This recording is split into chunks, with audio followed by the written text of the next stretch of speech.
ফিরে এলাম বিরতির পর আর এই মুহূর্তে যে খবরের দিকে নজর রাখবো, অগ্নিমূল্য বাজার, আকাশ ছোঁয়া সবজির দাম, মুখ্যমন্ত্রী কড়া নির্দেশ, অবিলম্বে দাম কমাতে হবে এমনটাই বলা হয়েছিল।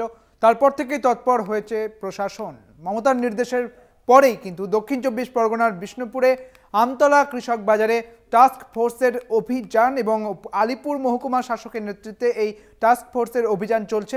সদস্যরা তারা পৌঁছে গিয়েছেন, বাজার পরিদর্শন করছেন তারা, সেই ছবি আপনারা দেখতে পাচ্ছেন। বিষ্ণুপুরের বাজারে টাস্ক ফোর্সের যে অভিযান, সেই অভিযানের ছবি আপনারা দেখতে পাচ্ছেন। তারা বিক্রেতাদের সঙ্গে কথা বলছেন। আরো বিস্তারিত জানবো, আমাদের সঙ্গে রয়েছেন আমাদের প্রতিনিধি শুভ্রজিৎ চক্রবর্তী রয়েছেন আমাদের সঙ্গে। শুভ্রজিৎ, ঠিক কি জানতে পারছো? টাস্ক ফোর্স তারা যখন বাজারে গিয়েছেন, তারা কথা বলেছেন, কি জানা গিয়েছে?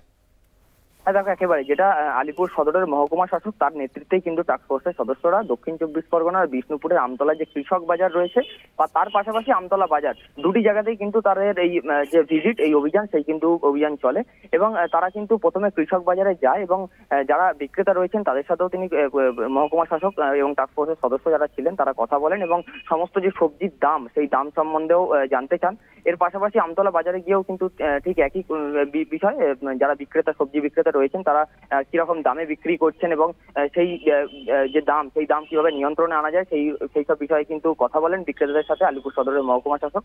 এবং যেটা তিনি জানান যে এই ধরনের ভিজিট কিন্তু আগামী দিনেও চলবে এবং আজ কিন্তু এই দুটি জায়গায় আলিপুর সদরের মহকুমা শাসকের নেতৃত্বে টাস্ক ফোর্সের সদস্যরা তারা কিন্তু পরিদর্শন করে। সুরজিৎ, মুখ্যমন্ত্রীর নির্দেশের পর কি কিছুটা দাম কমেছে বিষ্ণুপুর বাজারে, নাকি দাম একই রয়েছে? কি বলছে ক্রেতা বিক্রেতা উভয়ই? একেবারেই বিক্রেতাদের যেটা দাবি, যেটা তারা জানাচ্ছেন যে কিছু সবজির, সমস্ত সবজির দাম না কমলেও কিছু সবজির দাম কিন্তু মুখ্যমন্ত্রীর যে বার্তা, তিনি নবান্ন থেকে যে বার্তা দিয়েছিলেন যে সবজির দাম অগ্নিমূল্য, তারপর কিন্তু বেশ কিছু সবজির দাম কিন্তু কিছুটা হলেও কমেছে। বেশ, অনেক ধন্যবাদ শুভ্রজিৎ তোমাকে। আমাদের সঙ্গে ছিলেন আমাদের প্রতিনিধি শুভ্রজিৎ চক্রবর্তী। আপনাদের জানিয়ে রাখি, বিষ্ণুপুর বাজারে মহকুমা শাসকের নেতৃত্বে টাস্ক ফোর্সের সদস্যরা বাজারে পরিদর্শনে যান, কথা বলেন বিক্রেতাদের সঙ্গে, ক্রেতাদের সঙ্গেও কথা বলেন। তারা ছিলেন বিষ্ণুপুর 2 নম্বর ব্লকের বিডিও, বিষ্ণুপুর থানার ভারপ্রাপ্ত আধিকারিকও ছিলেন সেখানে।